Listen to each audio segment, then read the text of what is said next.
તો આજ મુદ્દે આપણી સાથે રાજકીય વિશ્લેષક દિલીપભાઈ ગોહિલ જોડાયા છે, સાથે જયેશ પટેલ જેઓ પ્રમુખ છે ખેડૂત સમાજના, તેઓ પણ આપણી સાથે જોડાયા છે. દિલીપભાઈ, કઈ રીતે આ નિર્ણયને જોઈ રહ્યા છો? રાષ્ટ્રજોગ સંબોધન, દેવ દિવાળીની શુભેચ્છાઓ આપી દેશવાસીઓને, સાથે ગુરુ નાનક સાહેબ જયંતિની પણ તેમણે શુભેચ્છાઓ આપી. લગભગ કોઈને ખ્યાલ નહીં હોય કે આ રીતનો નિર્ણય તેમના તરફથી સાંભળવા મળશે અને હવે ખેડૂતો માટે આ નિર્ણય તેમના તરફી આપવામાં આવ્યો છે. કઈ રીતે તમે આ નિર્ણયને જોઈ રહ્યા છો? સરકાર એક જીદ ઉપર આવીને અટકી હતી. એ જીદ એમણે આખરે છોડવાની ફરજ પડી છે. પણ આ નિર્ણય વહેલો લેવાયો હોત તો અલગ રીતે જોઈ શકાયો હોત. નિર્ણય લેવાનો જ હતો પણ એમાં થોડું મોડું થયું છે અને હવે તમે માથે ચૂંટણી હોય ત્યારે નિર્ણય લો એટલે સ્વાભાવિક છે બધા લોકો એ જ આક્ષેપ કરશે કે પેટા ચૂંટણીમાં હિમાચલ જેવા પ્રદેશમાં જે કંઈ નુકસાન થયું એનો પહેલા લોકોને ફાયદો થયો, 5-10 રૂપિયા પેટ્રોલ ડીઝલમાં ઘટ્યા, અને એ પછી હવે ખેડૂતોનો પ્રશ્ન મહત્વનો હતો પંજાબ અને યુપી માટે, એટલે આ નિર્ણય લેવો ફરજ પડી છે સરકારને પાછા લેવાના. અને એટલા માટે આ પાછા લેવાની ફરજ પડી છે કે આ પ્રકારનો મોટો નિર્ણય કે જેની અસર દેશની બહુ મોટી વસ્તી પર, આપણે 70% વાળી વાત કદાચ જતા પણ આજે બી 51 થી 54% લોકો હજી પણ કૃષિ પર નભે છે. ત્યારે આટલી વિશાળ વસ્તીને અસર કરનારા કોઈ પણ નિર્ણય લેતા પહેલા એક સર્વસંમતિ ઊભી કરવી પડે. ખેડૂતો જેના માટે તમે કાયદા કરવાના એની સાથે ચર્ચા કરવી પડે અને એને વિશ્વાસમાં લીધા પછી કરવા પડે. એના બદલે એક તરફી નિર્ણય લેવાયો હતો અને જે છાપ ઊભી થઈ હતી જે મહદઅંશે સાચી પણ હતી. ઉદ્યોગોને ફાયદો થાય, ઉદ્યોગોને કઈ રીતે સરળતા થાય, વેપારીઓનું કામ કેવી રીતે સહેલું થાય, એ એકમાત્ર દ્રષ્ટિથી નિર્ણયો લેવાયા હતા અને એને કારણે સ્વાભાવિક છે કે ખેડૂતોમાંથી વિરોધ થવાનો હતો. એટલે ટૂંકમાં એક જીદ ઉપર આવીને વાત અટકી હતી કે આ કાયદા કોઈ સંજોગોમાં ખેડૂતો સ્વીકારવા માંગતા નહોતા, એટલે એક નિર્ણય લેવાયો છે. પણ મને એક જે બીજી વાતની સાથે આવી કે આ નિર્ણય લીધા પછી સત્તાધારી પક્ષના પ્રવક્તાઓ અથવા તેના કેટલાક ટેકેદારો છે હજી પણ પેલી વાત કરી રહ્યા છે કે આ તો 2-5% લોકો જે પેલા દેશ વિરોધી હતા એને કારણે કરે, તો તમે એ 5% દેશ વિરોધી સામે ઝૂકી ગયા એવો અર્થ થયો ને. હવે શા માટે આ પ્રકારની નિવેદન? કારણ કે આ આખો મામલો નિવેદનબાજી કરીને તમે બગાડ્યો. તમારા નિર્ણય સામે કોઈ વિરોધ કરે એને તમે આતંકવાદી અને દેશદ્રોહીની વાત કરો. લોકોને હવે સમજાઈ ગયું છે કે આ કેવા પ્રકારની રાજકીય ભાષા છે, આ ભાષામાં વાત ન કરવી પડે. કોઈ નિર્ણય લેવાતા હોય ત્યારે ક્યારેક પાછા પણ લેવા પડે. દાખલા તરીકે આ પ્રકારની જીદ ન કરી હોત, આ પ્રકારની ભાષાનો પ્રયોગ ન કર્યો હોત અને પગલું પાછું લેવું પડ્યું હોત તો વધારે સારી રીતે લઈ શકાયું હોત અને કહી શકાયું હોત કે એક ચર્ચાને અંતે અમને એવું લાગ્યું કે લોકોને સ્વીકાર્ય નથી એટલે અમે પાછા લઈએ છીએ. પણ તમે જીદ ઉપર આવીને કોઈ નિર્ણય લો અને ચર્ચા વિના નિર્ણય લો પછી તમારે પાછું લેવું પડે.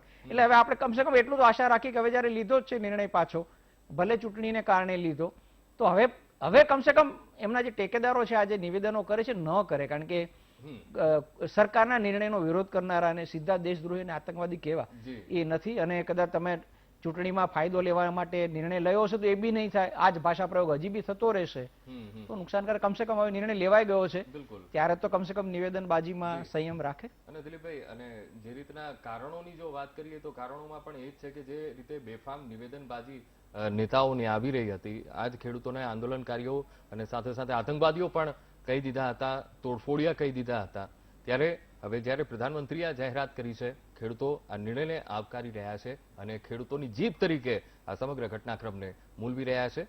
જોડાયેલા રહેજો, રોકાઈશું એક બ્રેક માટે.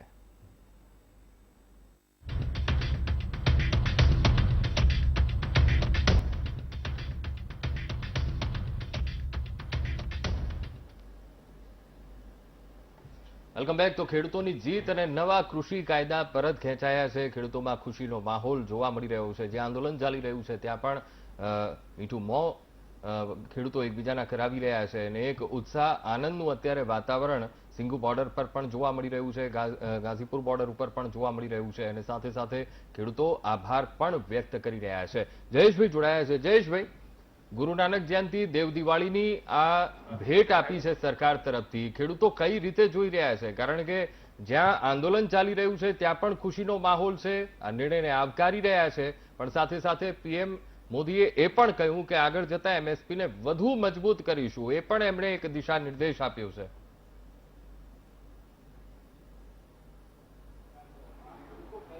બિલકુલ, આ જે 3 કૃષિ કાયદાઓ હતા એ ખેડૂત વિરોધી હતા અને એને લઈને સમગ્ર દેશનો ખેડૂત અને મજદૂર સડક ઉપર આંદોલન કરતો હતો. અંકુરભાઈ, મારું એવું માનવું છે કે જ્યારે આને વટહુકમ તરીકે લાવવામાં આવ્યા અને ત્યારથી જ ખેડૂત વિરોધ કરે, એને કાયદો ન બનાવીને જો કદાચ વટહુકમ જ રદ કરી દીધો હોત તો આનાથી વધારે આનંદ અમને થઈ શક્યો હોત. અત્યારે લગભગ 700 થી વધારે ખેડૂતો અમારા શહાદત લીધી છે અને ત્યારબાદ લોકશાહીની અંદર મતની રાજનીતિમાં પગ તળેથી જમીન ખસકી જાય એવું લાગ્યું. એટલે મેં અગાઉ કહ્યું તેમ કે મૂડીવાદની સામે ગ્રામીણ ભારતની આ જીત કહી શકાય. અમને ખુશી એ વાતની છે કે અમે મે મહિનાથી જ્યારે આનો વિરોધ કરતા હતા ત્યારે અમને લોકોને આતંકવાદી કહેવામાં આવ્યા, દેશ વિરોધી કહેવામાં આવ્યા, ખલિસ્તાની કહેવામાં આવ્યા, પણ અમારી વાતને લઈને અમે લોકો મક્કમ રહ્યા અને અમારું આંદોલન અમે ઘણી બધી વખત તોડી નાખવાના સરકાર દ્વારા પ્રયત્ન કરવામાં આવ્યા, પણ અમે અમારું આંદોલન ચાલુ રાખ્યું અને સરકારે ઝૂકવું પડ્યું. આ વાતની અમને ખુશી એ માટે છે કે અમે અમારા અસ્તિત્વ માટેની લડાઈ લડતા હતા અને અમારું અસ્તિત્વ ટકાવવા માટે સરકારે અમારી વિરુદ્ધના જે નિર્ણય કર્યા હતા એનાથી બચવા માટે અમે આંદોલન કરતા હતા અને અમે બચી ગયા એ વાતની અમને ખુશી છે. અંકુરભાઈ જી બિલકુલ. દિલીપભાઈ, ખાસ કરીને જે રીતે કારણોની વાત કરીએ, ખેડૂતોનું આંદોલન પણ ઉગ્ર બની રહ્યું હતું. पूर्व मुख्यमंत्री रक्षा मंत्री राजनाथ सिंह को मिले और 1.5 डाले प्रधानमंत्री खुद कुछ अंदाज कर लीजिए कि कितनी घबराहट इनके अंदर है. वो घबराहट का परिणाम है कि इनको आज ये फैसला करना पड़ा है. जैसे इन्होंने 5 रुपए 10 रुपए कम किए थे पेट्रोल डीजल के अंदर, वो भी जब इन्होंने देखा कि जेपी नड्डा जी का खुद का राज्य है हिमाचल प्रदेश, 4 सीटें वहां पर, लोकसभा की 1 सीट, 3 सीट विधानसभा की, सफाया हो गया. राजस्थान में की जमानत जब्त हो गई और 3 4 नंबर पे रहे ये लोग, इनके उम्मीदवार दोनों बाई इलेक्शन में. एक साथ में इनको घोषणा करनी पड़ी 5 रुपए 10 रुपए कम करने, जो बहुत कम है. आज ये मांग करते हैं, महंगाई की मार बहुत भारी है देश के अंदर, बहुत भारी है. बेरोजगारी बहुत भयंकर बढ़ती जा रही है. नौजवानों में आक्रोश है क्योंकि 3/4 की आबादी नौजवानों की है. जिस प्रकार राजस्थान सरकार नौकरियों का रास्ता खोल चुकी है, लगभग 1 लाख नौकरियां दे चुकी है और 70,000 नौकरियों का कार्य चल रहा है, प्रोसेस चल रहा है. उसी प्रकार से भारत सरकार को आगे आना चाहिए, मेरा मानना है. महंगाई की मार बहुत भयंकर, इनको 10 रुपए 15 रुपए और कम करने चाहिए. ये कम करेंगे तो हमारे 3,500 करोड़ रुपए और कम होंगे हमारे, वो में मंजूर है. पब्लिक इंटरेस्ट में महंगाई कम हो, ये बहुत बड़ा मुद्दा है. मैं मोदी जी को कहना चाहूंगा कि आप इस बात को समझो और समय रहते हुए अभी और आप फैसला करो, ये बात होना चाहिए. सर कोविड को जब तक लिखित में नहीं आएगा कुछ भी हम हटने वाले नहीं. सारे किसान नेता ये कह रहे हैं जब तक लिखित में हमारे पास कुछ नहीं आएगा तब तक हम हटेंगे ही नहीं. एक और बात संसद में इसके बारे में क्या लिया जाए, भरोसा नहीं है सर. ये तो इन्होंने विश्वसनीयता खो दी है. बात सुनिए, बिल्कुल ठीक कह रहे हैं. देखिए, जब सरकार की क्रेडिबिलिटी खत्म हो जाती है तब ये आशंका पैदा होती है जो कि आप लोग बोल रहे हो मीडिया वाले. जब मीडिया वाले बोलता है इसका मतलब आम आदमी बोल रहा होगा, उनके मन में ये आशंकाएं हैं. तो क्रेडिबिलिटी का संकट पैदा हो गया इस सरकार के सामने. ये भी जो भावना पैदा हो रही है कि पता नहीं क्या करेंगे. अभी तक भी घोषणा करने के बावजूद भी प्रधानमंत्री घोषणा कर दे, उसके बावजूद अगर ये देशवासियों के दिमाग में बात रहेगी नहीं, पता नहीं क्या करेंगे. कोई रास्ता निकाल देंगे, पता नहीं पार्लियामेंट में क्या करेंगे. ये क्रेडिबिलिटी का संकट की बात है, इसको भी इनको समझ जाना चाहिए. तो आज ये किस दिशा में जा रहे हैं, इसलिए हम बार बार कह रहे हैं देश किस दिशा में जाएगा, किस दिशा में जा रहा है कोई नहीं जानता है. क्योंकि सारी संस्थाओं पर, जुडिशरी पर, इनकम टैक्स, ईडी, सीबीआई पर जो दबाव है कोई कल्पना नहीं कर सकता है. उस दबाव में देश चल रहा है, पूरा देश में. દિલીપભાઈ, જે રીતે પ્રતિક્રિયાઓ આવી રહી છે, ખેડૂતો તો આનંદ ખુશી વ્યક્ત કરી રહ્યા છે, પ્રધાનમંત્રી મોદીને શુભેચ્છાઓ પણ પાઠવી રહ્યા છે, ધન્યવાદ તેઓ માની રહ્યા છે. આ જે રીતે રાજસ્થાનના જે મુખ્યમંત્રી છે અશોક ગેહલોત, તેમનું જે નિવેદન આવ્યું છે કે ગભરાહટને કારણે શું ખરેખર સરકાર એ ગભરાહટ અનુભવી રહી હતી માટે આ પ્રકારનો નિર્ણય લીધો છે? ક્યાંક એવા પણ નિવેદન આવી રહ્યા છે કે સરકાર બેકફૂટ ઉપર આવી ગઈ છે, ઇલેક્શન્સ આવી રહ્યા છે, આ એની અસર છે? શું ખરેખર આ બધા કારણો જવાબદાર? હા, ને ફરજ પડી છે જ આપણે કેવું પડે કે રાજી ખુશી તો ન લે, કારણ કે આટલી જીદ કરી, આટલો સમય ઝૂકવામાં ન આવ્યું, પછી નિર્ણય લેવો પડ્યો.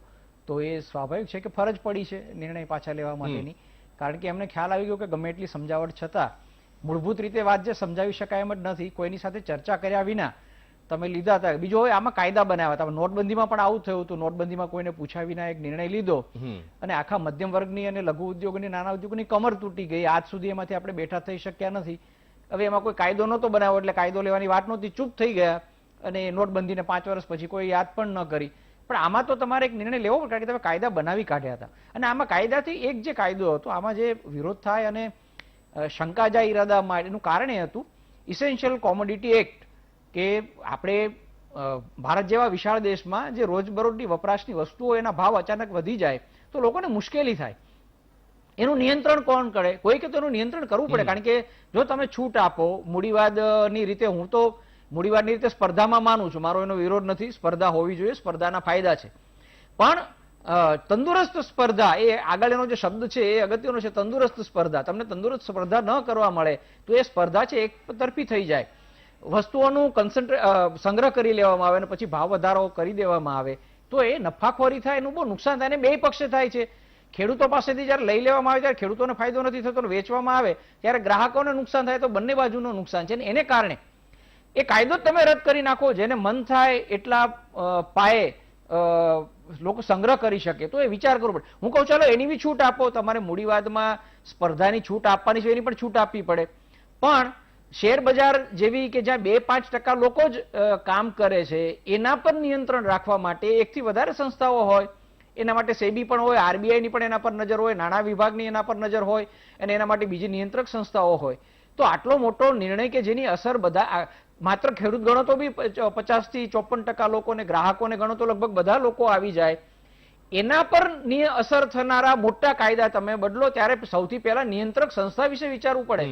તમે ટેલિકોમમાં છૂટ આવી તો એને માટે તમે નિયંત્રક સંસ્થા લાવો છો બહુ વ્યવસ્થિત રીતે, બાકીમાં જેમાં છૂટછાટ આપી જે ક્ષેત્રમાં એની પણ નિયંત્રક સંસ્થા હોય, તો કૃષિમાં જયારે તમે છૂટ આપવાના હોય તો પહેલા તમારે એક સારી નિયંત્રક સંસ્થા બી હોવી જોઈએ જે કરી શકે. એટલે જે રીતે નિયમ બદલા સાથે સાથે નિયમ બદલવા, સ્પર્ધામાં એવું બની શકે એપીએમસી ને તમે જાળવી રાખો જે હતી, સ્પર્ધાની છૂટ આપો થોડી ઘણી કોઈને કરવી હોય તો. પ્રાઇવેટ બસો ચાલે છે એસટી ની બસની સાથે, એસટી બસ હશે ત્યાં સુધી પ્રાઇવેટ બસો અને પ્રાઇવેટ ઓપરેટરો કાબુમાં રહેશે. જે દિવસે એસટી બંધ થઈ ગઈ ત્યારે આ જ લોકો જે સારી સર્વિસ આપે છે પ્રાઇવેટ લક્ઝરી વાળા, એ તમને સર્વિસ નહીં આપે, પછી તમને લૂંટવાનું ચાલુ કરશે.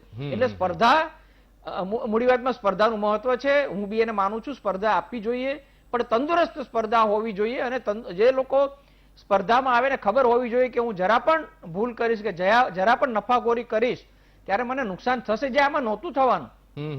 આમાં દેખી રીતે જોગવાઈ એવી હતી કે જેની પણ પાસે મૂડી હોય અને ઓલરેડી ગોદામ બનવા લાગ્યા હતા મોટા પાયે, વિશાળ પાયે, અને જે આપણે ત્યાં અત્યારે ઇન્ટરનેટ પર અને ઓનલાઈન શોપિંગ આવ્યું છે અને ઓનલાઈન વેચાણ વધ્યું છે, એનો બી તમે છૂટ આપો, એની આપણે ના નથી પાડતા, પણ જેને ઓનલાઈન કરવાની છે વેચાણ, એ જંગી જથ્થામાં વસ્તુની સંગ્રહ કરીને રાખે ને પછી પોતાના ભાવે વેચે, એ ભારત જેવા દેશમાં ન ચલાવી શકે. એ મોડલ આપણે ત્યાં ન ચાલે, કારણ કે એ મોડલ પશ્ચિમનું છે, યુરોપનું છે, જ્યાં વસ્તી ઓછી છે, જ્યાં નિયંત્રક સંસ્થાઓ અગત્યની છે. ખૂબ ખૂબ સ્વાગત કરું છું અને હું પ્રધાનમંત્રીશ્રીને હૃદયથી ખૂબ આભાર માનું છું.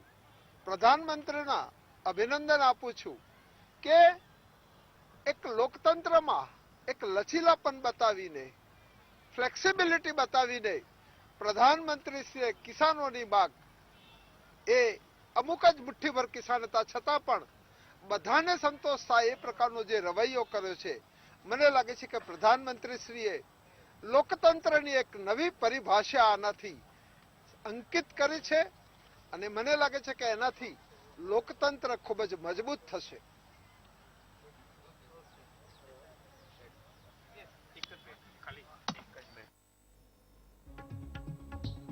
જી દિલીપભાઈ.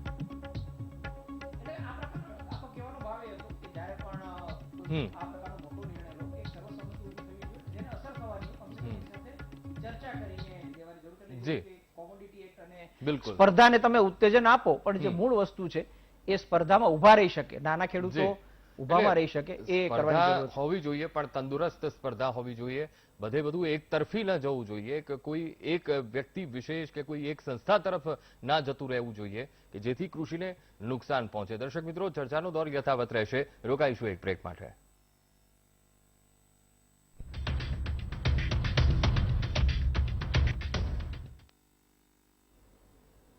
Welcome back. તો ખેડૂતોની જીત થઈ છે અને નવા કૃષિ કાયદા પરત ખેંચાતા અત્યારે ખેડૂતોમાં ખુશીનો માહોલ જોવા મળી રહ્યો છે. અલગ અલગ પ્રતિક્રિયા રાજકીય પક્ષો દ્વારા આપવામાં આવી રહી છે. પણ જે મહત્વના 3 કૃષિ કાયદા ખેંચાતા અત્યારે આંદોલન સમેટાવવાની ધીમે ધીમે હવે તૈયારીઓ શરૂ થઈ ગઈ છે.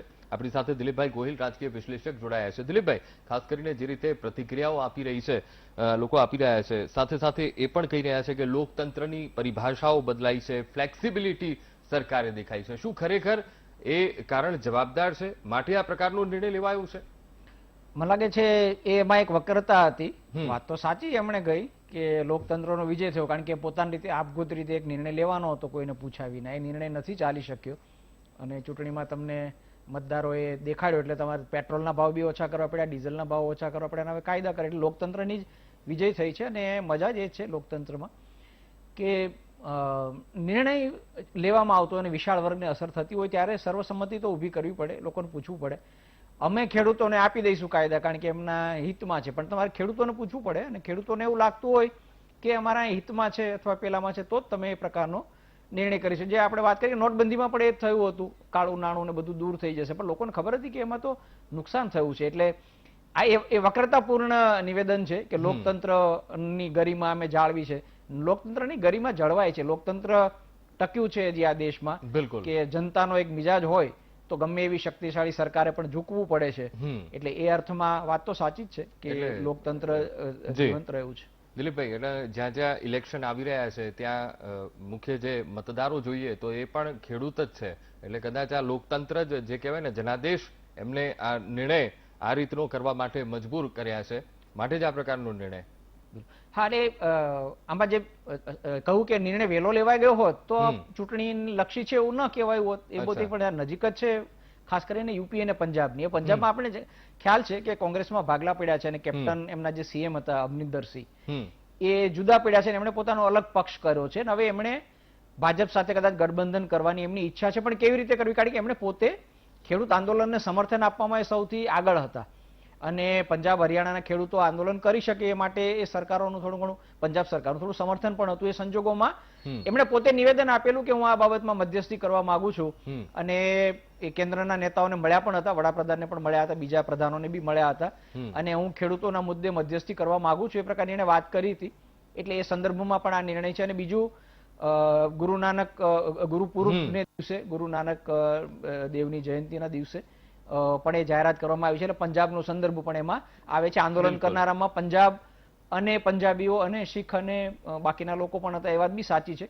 એટલે એ બધા સંદર્ભો બી આમાં જોડાય છે. એટલે એની કદાચ હવે અમરિન્દરસિંહ માટે ગઠબંધન કરવું હશે તો સહેલું થશે અને હવે પ્રચાર કરી શકાશે કે અમે નિર્ણય એક લઈ શક્યા. જી બિલકુલ. આપણી સાથે દુષ્યંત નાગર, કિસાન આंदोलन नेता, આપણી સાથે જોડાયા છે. दुष्यंत साहब, गुरु नानक साहब की जयंती और किसानों के लिए ये मोदी सरकार का ये निर्णय किस तरह से आप देख रहे हो? निर्णय अच्छा साहब, ये देर से लिया गया निर्णय है, लेकिन निर्णय अच्छा निर्णय है. निर्णय लेकिन अधूरा है.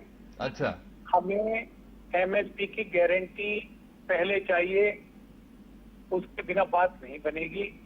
अगर ये सोचे सरकार से आंदोलन खत्म हो गया, 3 कानून वापस ले लिए, तो ये सोचना गलत होगा. ये निर्णय से हम लोग खुश हैं, सरकार का धन्यवाद भी करते हैं, निर्णय का स्वागत भी करते हैं, प्रधानमंत्री जी को गुरु पर्व की बधाई भी देते हैं. लेकिन हमारी पूर्ण संतुष्टि और आंदोलन की समाप्ति होने के लिए एमएसपी की गारंटी का कानून बनना बहुत आवश्यक है. क्योंकि देखिए जो जिस प्रकार से किसानों की आत्महत्याएं हो रही हैं और कृषि उपज का सही मूल्य नहीं मिल पा रहा, अब सारी चीजें आप लोगों के सामने हैं, आप पूरा देखते हैं, रिपोर्टिंग करते हैं, उसके लिए ये बनना बहुत कानून होती है.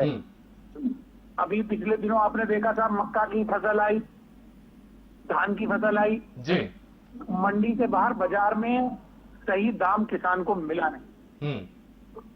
तो ये चीज को देखते हुए ये करना पड़ेगा सरकार को. और हम आशा करते हैं कि सरकार जैसे ही ये बिल के रिपील के लिए विधेयक लाएगी, उसी के साथ में एमएसपी की गारंटी का भी कानून लाएगी। अच्छा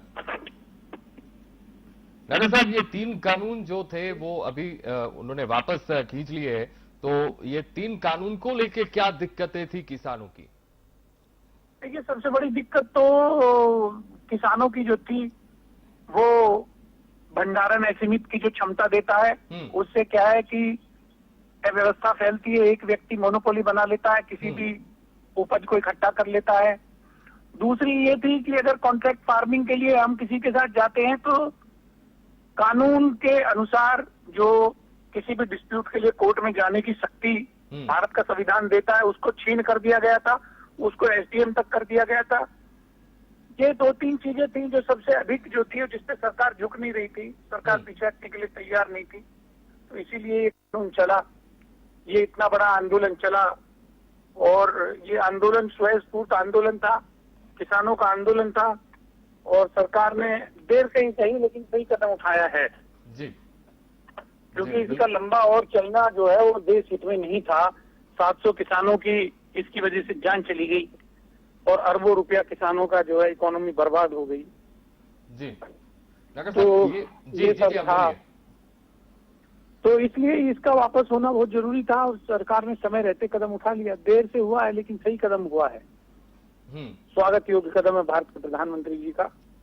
उन्होंने डॉक्टर साहब, महत्व की बात यह है कि सुप्रीम कोर्ट ने भी एक बार तो बोल ही दिया था कि ये जो 3 कानून है वो सही है, वो लागू होने ही चाहिए। और अभी सरकार ने जो निर्णय लिया है, किसान लक्षी जो निर्णय ले लिया है, किस तरह से आप देख रहे हो? क्योंकि एक समय तो सुप्रीम ने भी बोल दिया था कि ये 3 जो कानून है वो ठीक है। नहीं, सुप्रीम कोर्ट ने ये बोला था ये कानून ठीक नहीं है, आप इसे चेक करें। अच्छा। तो सुप्रीम कोर्ट ने ये बोला था कि इस पर रोक लगा दी जाती है, इस पर आगे कार्रवाई नहीं होगी। देखिए, जो आम आदमी की शक्ति को कम करता है, जो संविधान हमें भारत का जो संविधान है वो आम आदमी को शक्ति देता है, उसको हर प्रकार की शक्ति देता है। राइट टू प्रॉपर्टी है, राइट टू स्पीक है, बहुत सारे कानून है जो हमें आत्मनिर्भर बनाते हैं। इन तीनों कानूनों के द्वारा वो शक्ति को कम करके वो शक्ति कॉर्पोरेट जगत को देने का प्रयास किया गया था, वो गलत था। और इसीलिए देखिए, ये भारत हमारा जो लोकतंत्र बना है, इसकी कोई मूल्य है, कुछ मान्यताएं हैं। कोई भी सरकार हो, वो मैं उस पार्टी की बात नहीं चाहता, जब भी वो मूल्यों से अलग जाएगी देश में विरोध होगा। क्योंकि हमारा जो लोकतंत्र है वो 70 वर्ष में एक परिपक्व स्थिति में पहुंच गया है। अब मूल्य आधारित राजनीति भारत में होगी, व्यक्ति आधारित नहीं चलेगा। किसी आप वर्ग विशेष को फायदा पहुंचाने के लिए अगर संविधान में संशोधन करेंगे तो उसका परिणाम प्रतिकूल होंगे, और जिससे राष्ट्र को फायदा नहीं होगा, किसी दल को फायदा नहीं होगा, जो सिर्फ और सिर्फ समाज में अराजकता बढ़ाएंगे। तो ये आगे के लिए भी सभी राजनीतिक दलों को सोचने की जरूरत है, समझने की जरूरत है कि अगर आप कृषि कानून बना रहे हैं किसानों के लिए, तो आपको किसान वर्ग के प्रतिनिधियों के साथ में विचार विमर्श करना होगा। अगर आप व्यापारियों के लिए बना रहे हैं तो व्यापारी वर्ग के साथ में पहले विचार विमर्श करिए कि क्या वो कानून उनको फायदा देते हैं या नहीं देते हैं। अभी सरकार ने एक और गलत कार्य कर रखा है कि श्रम कानूनों में जो परिवर्तन किया है वो परिवर्तन उचित नहीं है। उसमें श्रमिकों के हितों का ध्यान नहीं रखा गया है, वो एक तरफा कानून बने हैं। उसमें भी सरकार को पुनर्विचार करना चाहिए। और जो असीमित अधिकार उन्होंने उद्योगपतियों को दे दिए हैं और श्रमिकों के हितों का अनदेखा किया गया है, वो भी अनुचित है, वो भी ठीक नहीं है। तो ये बदलता हुआ भारत है, भारत युवा भारत है, 75% आबादी हमारी युवा वर्ग में है। तो उसकी भावनाओं को देखते हुए आगे आना चाहिए सरकार को, और युवाओं की कंसल्ट करके, युवाओं के साथ चर्चा परिचर्चा करके प्रत्येक स्तर पर कानून बनाए। ये जो अपनी मर्जी से लोग करते हैं, मंत्रीगण जिनको हम लोग ही चुनते हैं और फिर वो मंत्रालय में बैठ के मनचाही चीजें करते हैं, वो चलेगा नहीं जी। वो रुकना चाहिए, वो नहीं चलना चाहिए जी। बिल्कुल बिल्कुल जी जी जी बिल्कुल। नागर साहब, आप हमारे साथ जुड़े, बातचीत की, धन्यवाद आपका। દર્શક મિત્રો, ચર્ચાનો દોર યથાવત રહેશે। સમય થયો છે બ્રેકનો। ચર્ચામાં આગળ જોડાશે મારા સહયોગી સંજીવની ભટ્ટ।